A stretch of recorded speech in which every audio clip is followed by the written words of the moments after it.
I've always had a love for film growing up, and going to an all-girls school for 12 years kind of instilled in me this feminist side where, you know, I have always believed that a woman can be just as good as a man in anything. And, you know, as I got older and older and I was watching these action films, I've noticed that they really walk this fine line, because we see these women more and more taking on these lead roles, yet they're super like hypersexualized, they're emotional, usually the plot is driven by a man, or they're in need of support by a man, or in some way or another. And I've been hearing a lot of people lately, you know, saying, well, yeah, these women are taking on these lead roles and it's great, so they're, you know, almost equal to men now. They are equal to men. So, you know, we've done what we can in film, and we've made it there. And then, you know, I've asked myself, like, have we really? I don't really think so. And I guess that's what gave me, or sparked my interest in this documentary, is finding out, have we truly become equal to men in film? The history of women in the action genre of film is very interesting. I don't know if many people realize that back in the early days in the silent, there was kung fu movies, and the women were actually the action heroes in those movies, until eventually the men realized that there was some glory to be had there and kind of pushed them out.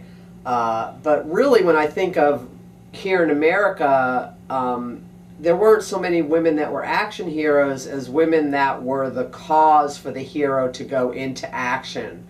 What comes to mind is a serial called Perils of Pauline, where she was always having to be rescued. She was tied to the train tracks by the evil guy, so on and so forth. And even when we have a strong character like a Scarlett O'Hara, which that's not an action film, but certainly there's action in the film. She's, as strong as she is, she's still someone that has to be saved, someone that is the cause for the hero to act and go into action. And I think it's even really interesting in a movie like Indiana Jones, where you have Marion, who is an extremely strong character. She can drink any man under the table.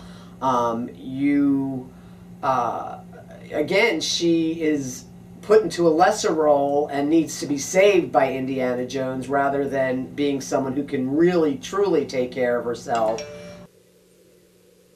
Well, yeah, I mean, film noir is a really interesting aspect because, I mean, in that it's just femme fatale. You know, she's very, very more alluring and sexually dangerous than Holly Curran. You know, somewhat mysterious. Again, you've got that allure happening, and she can be quite dangerous, but she can also be vulnerable.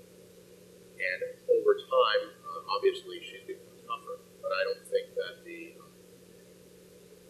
sex appeal has changed much in that. Maybe our perceptions of sex appeal have, but in order to again gain that audience and utilize it.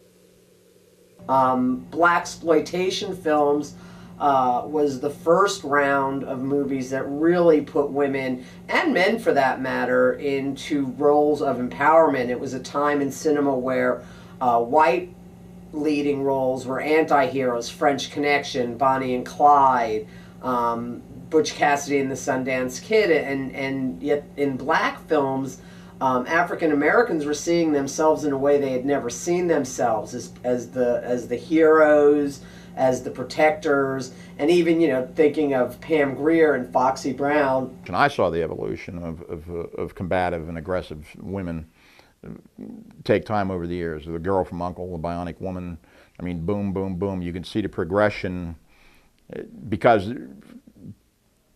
in the early days, it was the men that were most threatened by a tough woman. Men are threatened by women that hold their own and that are confident.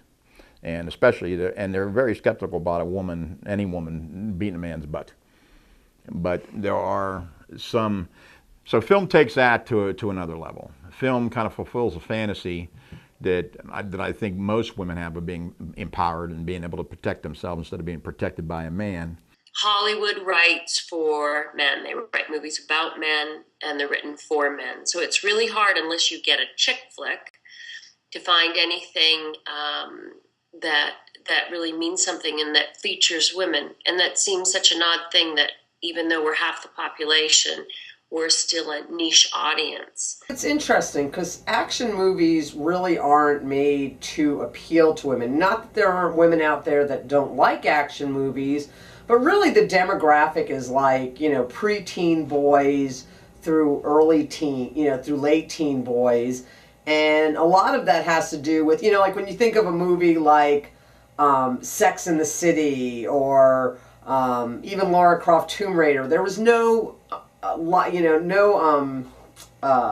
licensing, no merchandise to go along with it.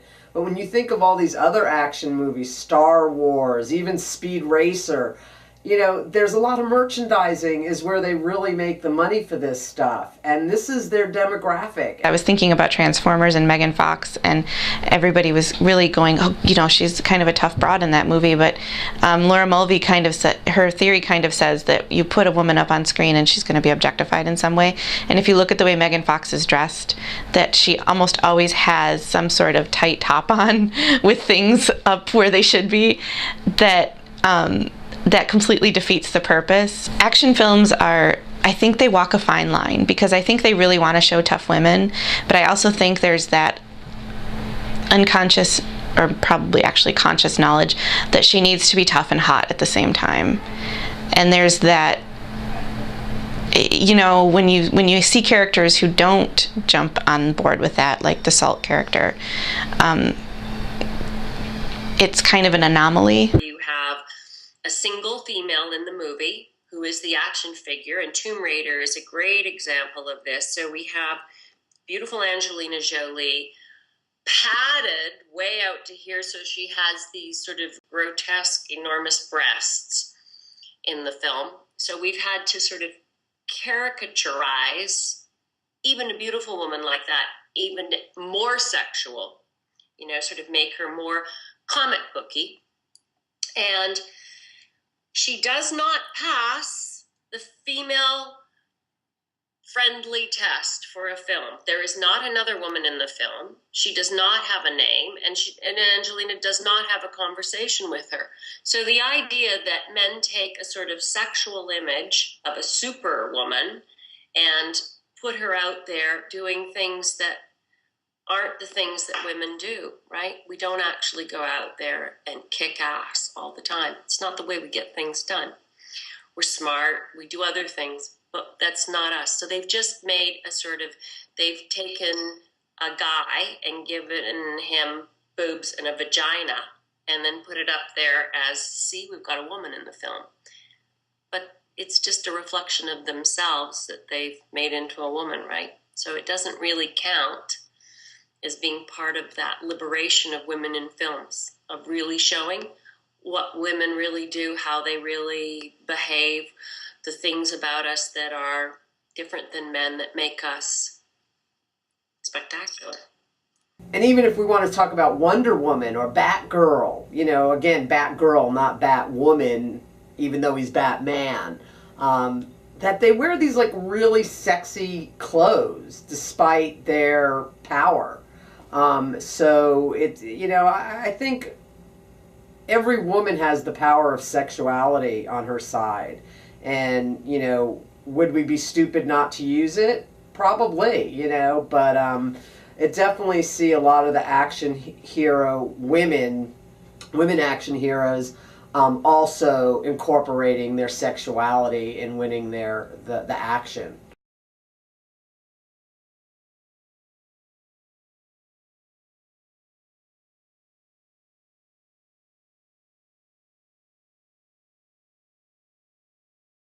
I think they do it both ways, but I don't think it's the same. I think that women really take the brunt of that. I think that it's really, first of all, biologically, men aren't in danger. right? You don't see women in packs jumping men and pulling them behind bus stops and raping them and strangling them, right? It doesn't happen. It's girls who are the subject of that violence. So we may sexualize guys, but they're not in any danger of it becoming an epidemic of violence against them. There is a certain genre of action films that really just show violence against women, and I don't know if it's the male need to be dominant. We all know that rape is not an act of love, it is an act of hate and violence. At one point I taught screenwriting here at the college where I teach, and I have to tell you, having a largely male student body, the scripts are just crazy. They just, I just have to sit there and wonder, like, what the heck did this kid's mother or whatever do to him that he feels this way about women? And one script in particular sticks out in my mind where a kid wrote a script about two guys that go around raping women with glass-sharded dildo. And it's like, really? That's what you think is entertainment? And I just don't get it, and yet it seems to be so prevalent, and maybe that's because it's, while certainly women have become more present in the film industry, it's still very much a male-driven industry, and while there are certainly women out there greenlighting projects, there are probably more men greenlighting projects.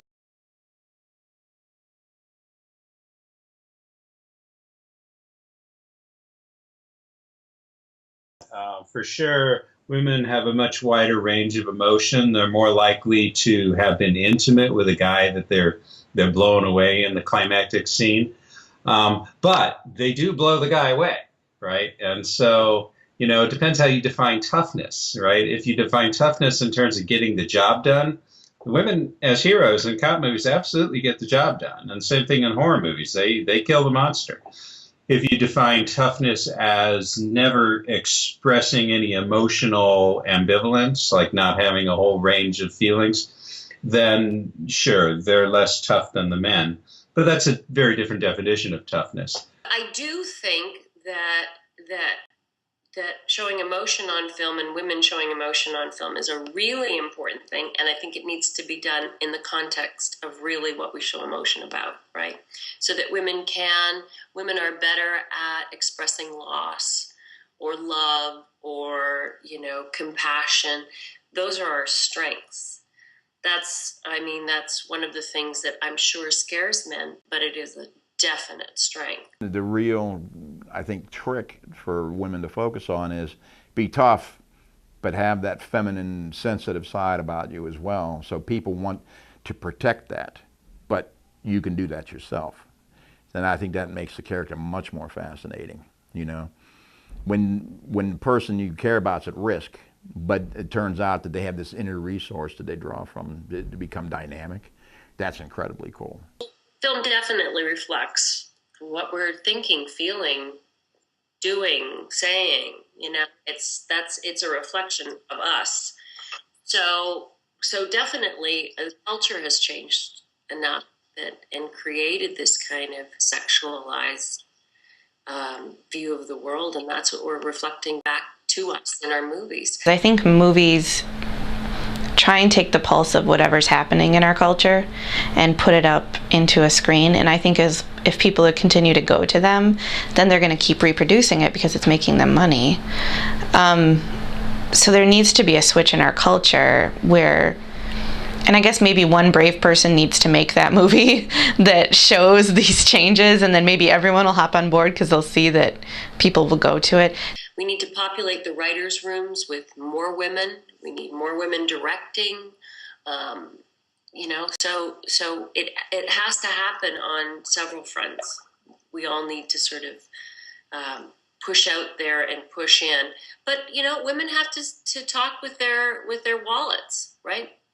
Spend the money on the stuff you want to see the movies about women. If we demand more in terms of that kind of product, then of course they're going to make it for us. So, always supporting on opening weekend interesting films about women. Throughout this journey, what I've discovered is, there's still major discrepancies between men and women in the action film genre. Can we change it? Absolutely. Is it going to take a lot of hard work? Yes, it is, and it's going to take time. But it is a possibility, and it's inspired me. I've always had this dream to work in the entertainment industry. So it's inspired me to, try and make sure that there's more equity in films between men and women. So that's definitely something and a movement that I want to be a part of.